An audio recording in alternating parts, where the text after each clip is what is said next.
नमस्ते दोस्तों।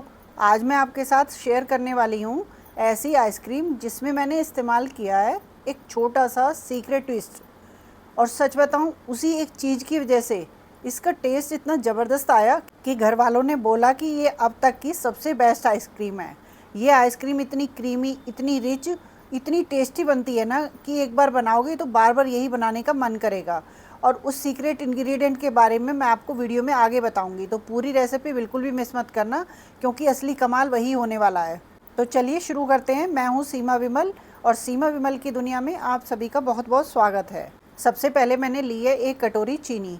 इसे गैस पर कैरेमल करने के लिए रख दिया। ध्यान रखना है जब तक चीनी मेल्ट होनी शुरू ना हो जाए तब तक इसे बिल्कुल भी टच नहीं करना है। आप देख रहे हो चीनी मेल्ट होनी शुरू हो गई है। इसके बाद ही मैंने इसे टच किया है और इसको मिक्स करते हुए मिलाते जाएंगे। शुरुआत में फ्लेम थोड़ी तेज़ रखनी है और जैसे ही चीनी धीरे धीरे मेल्ट होने लगे फ्लेम को मीडियम कर देना है। अब हम इसे हल्के हाथ से लगातार चलाते रहना है ताकि इसका एक एक दाना अच्छी तरह से मेल्ट हो जाए और एक सुंदर गोल्डन कैरेमल कलर होता है ना, वो इसमें आना जाए। कैरेमल बनाते हुए ज़रूरी टिप्स ये है कि जिस पैन में भी आप बनाओ बिल्कुल सूखा होना चाहिए और चीनी डालने के बाद जब वो खुद मेल्ट होनी शुरू नहीं हो जाती तब तक उसको बिल्कुल नहीं चलाना है। इसमें कोई भी चीनी का दाना नहीं रहना चाहिए। और बिल्कुल ये तैयार हो गया। मैंने इसमें काजू और बादाम भी डाल दिए हैं। काजू बादाम डालने के बाद 1-2 मिनट तक अच्छे से मिक्स करना है ताकि जो ड्राई फ्रूट्स डाले हैं ना उन पर कैरेमल की बढ़िया सी कोटिंग आ जाए। अब मैंने एक प्लेट को ग्रीस लगाकर तैयार किया है। उसी में मैं इस कैरेमल को डाल दूँगी सेट होने के लिए और बस इसको छोड़ देंगे और ये अपने आप ही जैसे ही ठंडा हो जाएगा ना ये सेट हो जाएगा। अगर आपको थोड़ी जल्दी है तो आप इसे फ्रिज में भी रख सकते हैं। जब ये जमकर तैयार होगा ना, यही हमारी आइसक्रीम का सबसे मज़ेदार क्रंच बनेगा।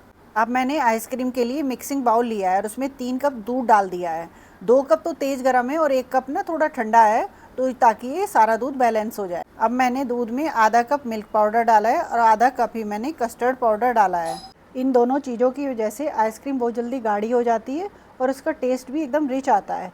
अच्छी तरह से दूध में इसको मिक्स कर लेंगे, कोई गांठें नहीं रहनी चाहिए इसमें। दूध में दोनों चीज़ें अच्छी तरह से मिक्स हो गई हैं। अब इसको पकाना शुरू करते हैं।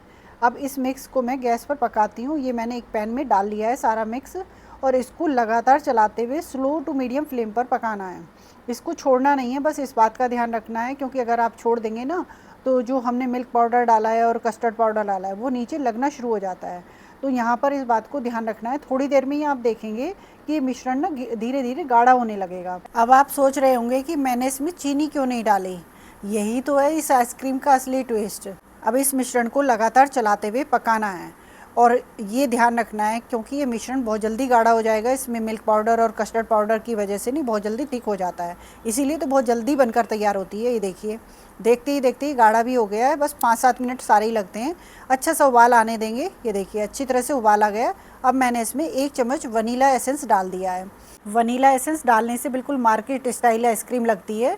और बस इसको मिक्स करेंगे और गैस को हम बंद कर देंगे। बस इस मिश्रण को ठंडा होने के लिए एक साइड में रख देंगे। अब करते हैं आगे की तैयारी। अब फिर से मैंने एक पैन लिया और उसमें आधा कप चीनी डाल दी है। इसे दोबारा से कैरेमल करूँगी। अब तो आपको पता ही है, जब तक चीनी मेल्ट होनी शुरू ना हो जाए तब तक इसको छूना नहीं है। चीनी मेल्ट होनी शुरू हो गई है और अब मैं इसको चलाना शुरू कर रही हूँ और इसका भी एक खूबसूरत गोल्डन सा कलर करेंगे। बस कैरेमल करते हुए इसी बात का ध्यान रखना है क्योंकि बहुत जल्दी जलता है और उसमें कड़वापन आ जाता है। तो बस आपको स्लो फ्लेम पर इसको मेल्ट होने तक पकाना है। और जैसे ही ये खूबसूरत गोल्डन कैरेमल बन गया, अब इसमें धीरे धीरे दूध डालना शुरू करेंगे। यही है इसका असली सीक्रेट। आप देख रहे हो ना कि दूध डालते ही चीनी एकदम जम गई है, लेकिन घबराना बिल्कुल नहीं है। यह अपने आप धीरे धीरे मेल्ट हो जाएगी। गैस की फ्लेम को लो टू मीडियम रखते हुए इसको पकाते रहेंगे और चलाते रहेंगे।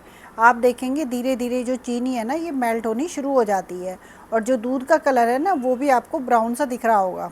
ये बहुत टेस्टी लगेगा। आप इस तरीके से ज़रूर बना के देखिएगा। मैंने थोड़ा थोड़ा करके कई बार दूध डाला और इसे लगातार मिक्स किया है। धीरे धीरे इसका एकदम स्मूथ और रिच कैरेमल सिरप तैयार हो जाएगा। और सच बताऊँ ना, इसका फ्लेवर इतना अमेजिंग आता है ना कि मैं शब्दों में तो बता ही नहीं सकती। ये वही चीज़ है जो इस आइसक्रीम को सबसे अलग और सबसे ज़्यादा टेस्टी बनाती है। मेरे घर में तो सबने यही कहा कि अब तक की सारी आइसक्रीम इस वाली के सामने फ़ेल है। बच्चे भी बार बार यही मांग रहे थे और हस्बैंड ने भी कहा कि ये वाली अब तक की सबसे बेस्ट आइसक्रीम है। अगर आपको भी मेरी ऐसी यूनिक और टेस्टी रेसिपीज़ पसंद आती हैं ना, तो जल्दी से सीमा विमल की दुनिया को सब्सक्राइब ज़रूर कर लेना। यहाँ आपको मिलेगी आसान और मज़ेदार दिल से बनाई हुई रेसिपीज़, तो कुछ ना कुछ उसमें अलग ज़रूर होता है। अब ये कैरेमल वाला सिरप तो बनकर तैयार हो गया है। अब करते हैं अगली तैयारी। कैरेमल वाला सिरप ठंडा हो गया और उस ठंडे मिक्स में मैंने आइसक्रीम वाला मिक्स भी डाल दिया है, और इसको डालने के बाद इसको अच्छी तरह से मिला लूँगी। इन दोनों मिक्स को अच्छी तरह से मिक्स कर लेंगे। लेकिन आप देख रहे हो कि ये मिक्स स्पैचुला से आसानी से नहीं हो पाएगा। जितना आसानी से हो सके उसको मिक्स कर लो। ये भी तैयार हो गया है। अब जो मैंने पहले काजू बादाम वाला कैरेमल बनाया था उसको हल्का सा क्रश कर लिया। कुछ टुकड़े मैंने बड़े रखे हैं ताकि खाते समय मज़ेदार सा क्रंच आए, और ये मैं प्लेट में ही क्रश कर रही हूँ क्योंकि अलग से क्या करना है, ये जम गया था। अब ये कैरेमल भी तैयार है। अब जो आइसक्रीम का मिक्स तैयार हुआ था उसे मैंने बड़े मिक्सिंग बाउल में निकाल लिया है ताकि मैं इसको अच्छे से बीट कर सकूं, क्योंकि हमें स्मूथ बैटर चाहिए। तो अब मैं इसे इलेक्ट्रिक बीटर से बीट कर लूँगी। इलेक्ट्रिक बीटर से बीट करने से आइसक्रीम ज़्यादा स्मूथ और क्रीमी बनकर तैयार होगी। अब इस मिक्सचर को मैंने अच्छी तरह से क्रीमी होने तक बीट कर लिया था और ये बिल्कुल तैयार है। अब करते हैं अगली तैयारी, क्योंकि ये हमारी बटर स्कॉच आइसक्रीम है और बटर स्कॉच आइसक्रीम की जान होता है क्रंच। और मैंने क्रंच भी इस मिक्स में डाल दिया है। असली मज़ा और असली फ्लेवर इसी से आता है। मैंने जो कैरेमल सिरप बनाया था ना, उसी में इतनी मिठास होती है कि अलग से चीनी डालने की तो ज़रूरत ही नहीं पड़ेगी।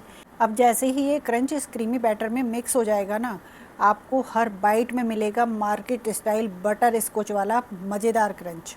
अब मैं इस तैयार क्रीमी आइसक्रीम बैटर को एक एयर टाइट बॉक्स में ट्रांसफ़र कर रही हूँ, और मैंने इसे इतने आराम से इतनी स्टाइल से डाला है ना, ताकि सेट होने के बाद भी इसकी लेयर भी एक खूबसूरत दिखे। और ये बिल्कुल तैयार है।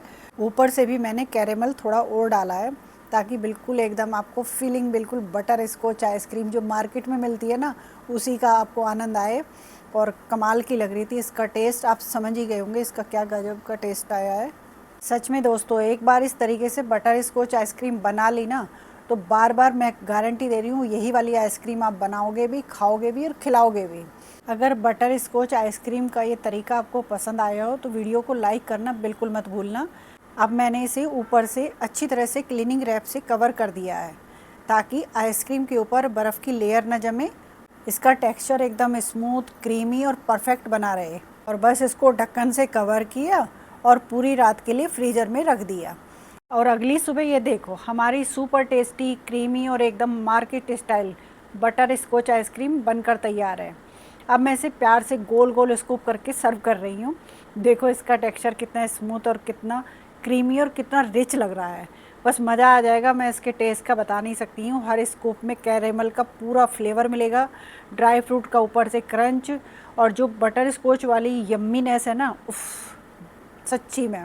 अब मैं तो चली इसका मज़ेदार सा टेस्ट लेने के लिए, और आप भी इसे ज़रूर बनाइए, खुद भी खाइए और घर वालों को भी खिलाइए। तो चलिए दोस्तों, अब मिलते हैं अगली किसी नई रेसिपी, मज़ेदार सुपर टेस्टी रेसिपी के साथ।